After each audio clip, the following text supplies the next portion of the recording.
What's going on, guys? Moon 3 here, and in today's video, with Topps Chrome officially being released here this past week, it is now time for MVP buyback season. Now, if you don't know what MVP buyback is, basically what it is what Topps does is they partner with your local hobby store, your local card stores, and whoever wins MVP, if you collect the cards from this year's set, it's only in this year's set. It can't be Topps Chrome Black or Bowman Baseball Chrome, anything like that.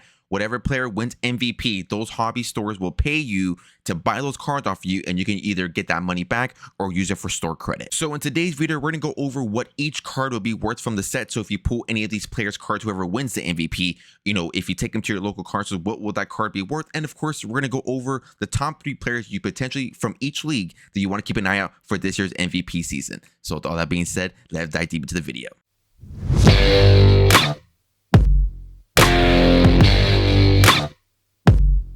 Now, of course, before we go deep into, what these cards are going to be worth, I do want to preface this is not meant to be taken as financial advice. I am not telling you to go out and buy these players, all these cards or whatever they're worth here, because, we don't even know if these players are going to win MVPs. MVPs are not determined until November, and it's a baseball season. We're just into the second half. A lot can happen in the second half of the year. So, of course, take all this information with a grain of salt and please do your own research. So here is the set as far as what cards are the worth here of this year's, from this year's set.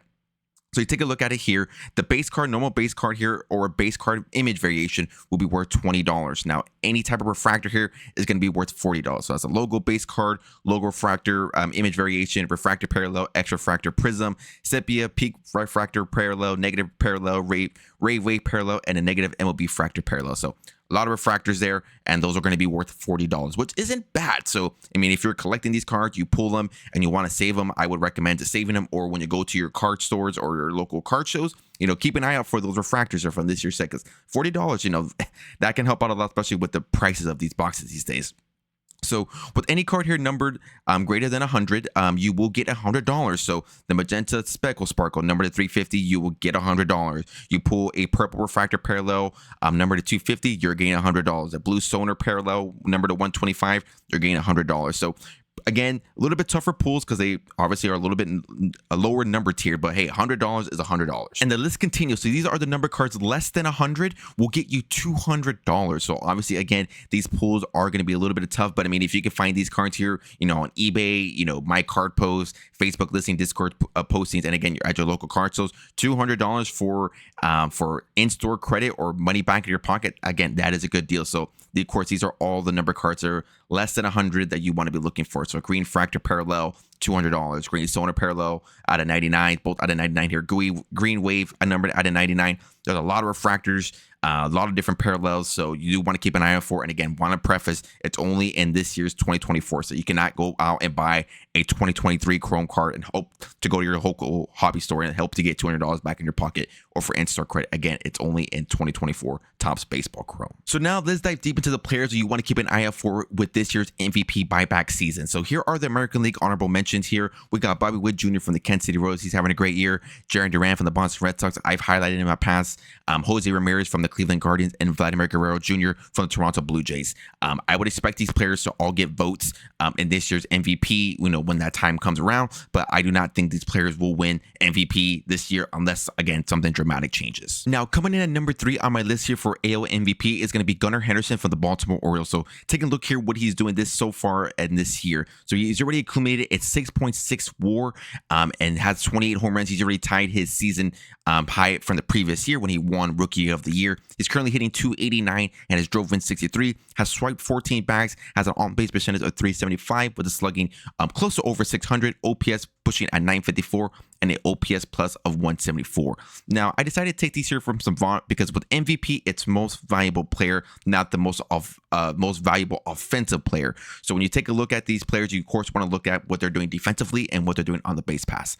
So according to Baseball Savant, he has a batting run value of 25, which is nearly, above 100%.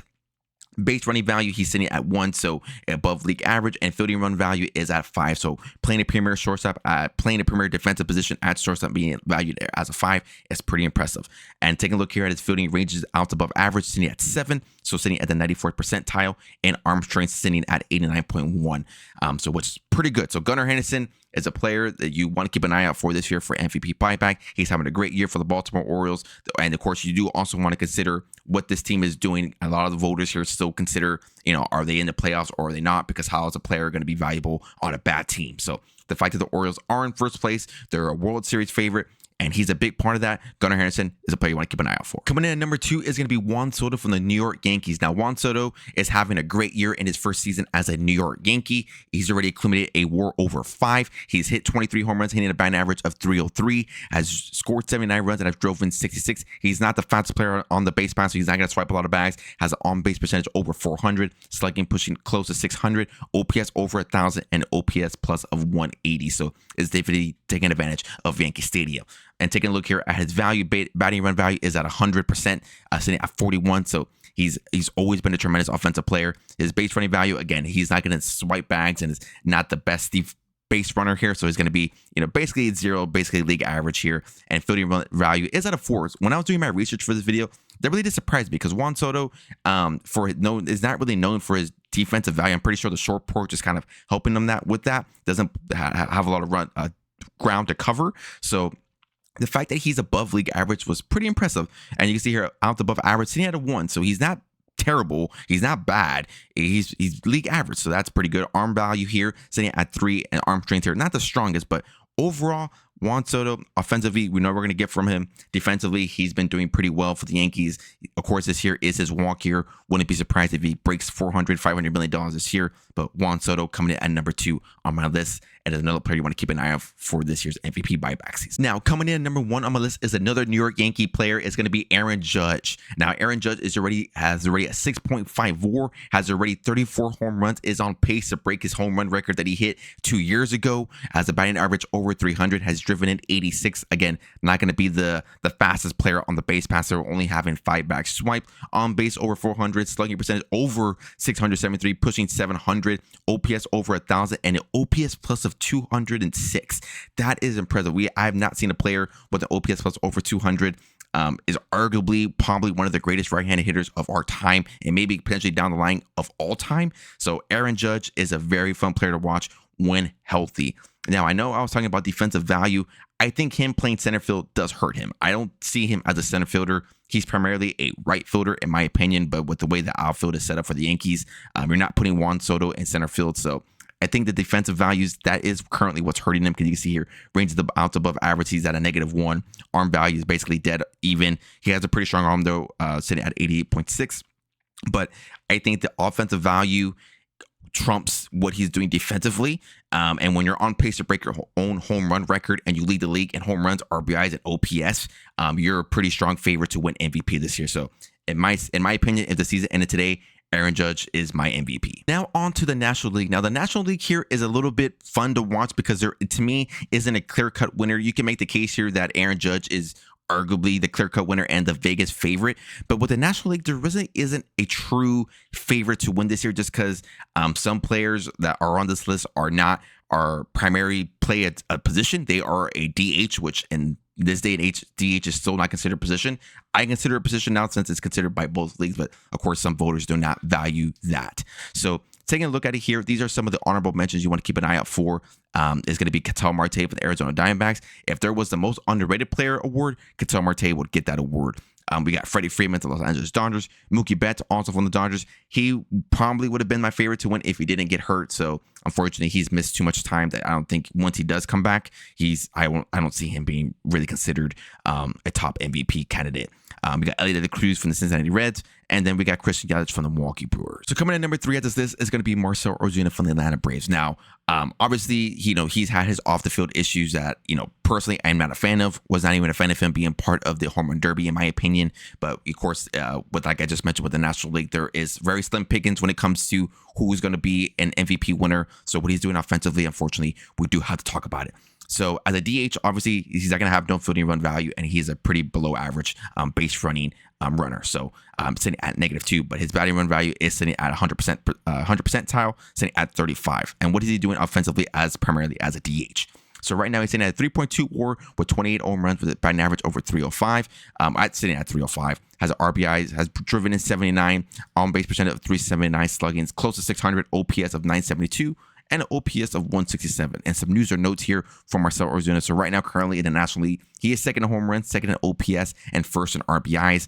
And of course, a little fun little note here is that no DH has ever won the MVP in either league. Of course, the MVP was just implemented in the National League a few years ago, but in the AL, there's been some great seasons from some great players like David Ortiz and Edgar Martinez, which we will cover further in the video, that have not won the MVP. So that's something that you do want to consider if you are looking to potentially buy some Marcell Ozuna cards for the MVP buyback season. Now, coming in at number 2 on this list, he can arguably number 1. You obviously, if you guys know a little bit of ball here, you guys will know who potentially is number 1. But coming in number 2 for my list is going to be Bryce Harper from the Philadelphia Phillies. So what he's doing right now as now a full-time first baseman. So he has a WAR of 3.8, has hit 22 home runs, is a tick below 300, has drove in 62. Not the fastest base runner, only having swiped 4 bags. On base percentage pushing 400, OPS sitting at 978, and has an OPS plus of 173.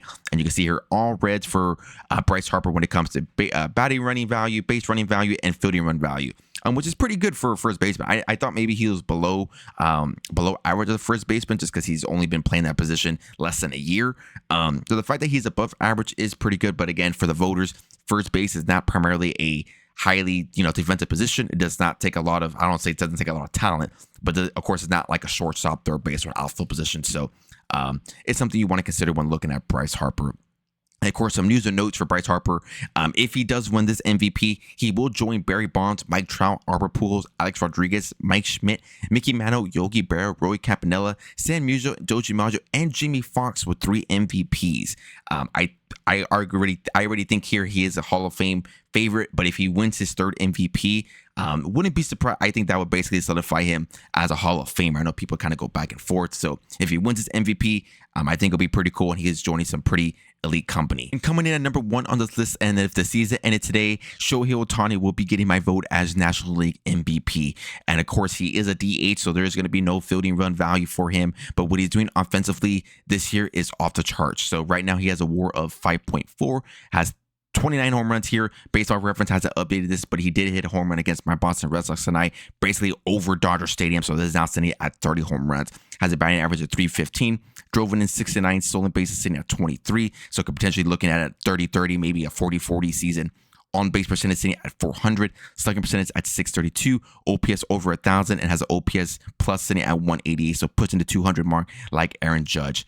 And some news and notes here. He does lead the NL in home runs. He's second in batting average and first in OPS. And again, like I mentioned with going over Marcell Ozuna, no DH has won MVP in either league. But if he does win this year's MVP, he will join Frank Robinson as the only player with NL and AL MVPs. So pretty remarkable here. And we're going to dive a little bit deep into Ohtani as to why I think he will win MVP. So like I mentioned here, Shohei Ohtani, primarily DH here, and like I briefly mentioned when going over Marcell Ozuna, there has been some great seasons from some DHs like Edgar Martinez in DH, but Edgar Martinez statistically has arguably had one of the best years as a DH. So Edgar Martinez has the highest WAR for D, 75% games at DH with a 7.0 WAR in 1995.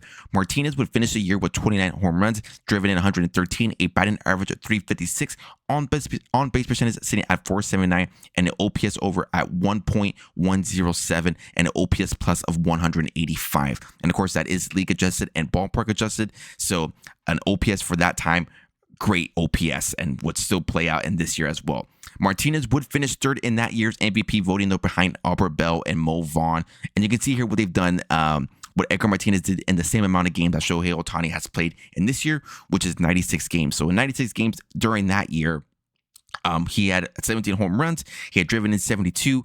Had a batting average of 361. On base percentage sitting pushing over 500, which is just crazy. OPS sitting at 618. OPS was still basically what he had for the year. And it had 14 intentional walks, which is a lot for half of the year. And I think, in my opinion, when we look at Shohei Ohtani's numbers, he's already breaking that. He's already, broken in home runs. He's already tied the season high as well. That's currently what Shohei Ohtani has for the year. So obviously Shohei is going to break that. So the fact that Edgar Martinez finished third in the MVP and this year, in that year of 1995, and Shohei Ohtani is going to break that. I don't see how Shohei Ohtani, where these numbers here are a little bit more value, why he wouldn't win MVP if he keeps up the pace that he's currently at. Alrighty, guys, that is going to be the end of the video. Hopefully you guys enjoyed this video. If you did, please don't forget to leave a thumbs up on this video and leave a comment down below who you think is going to win MVP for both the National League and MVP, and what player will be collecting in this year's Top Chrome set. And if you guys haven't yet, please feel free to hit the subscribe button, and it is the free way here to help support the channel. We are close to 500 subscribers. I believe we're like 1 or 2 away at the time of recording this video. So if you have not hit the subscribe button, please hit the subscribe button. At 500 subscribers, I will be giving away an Ellie De La Cruz PSA 9 card. So if you guys want to enter that giveaway, you do have to be subscribed. So if you haven't yet, please go ahead and do so. And thank you guys for watching, and stay tuned for the next one.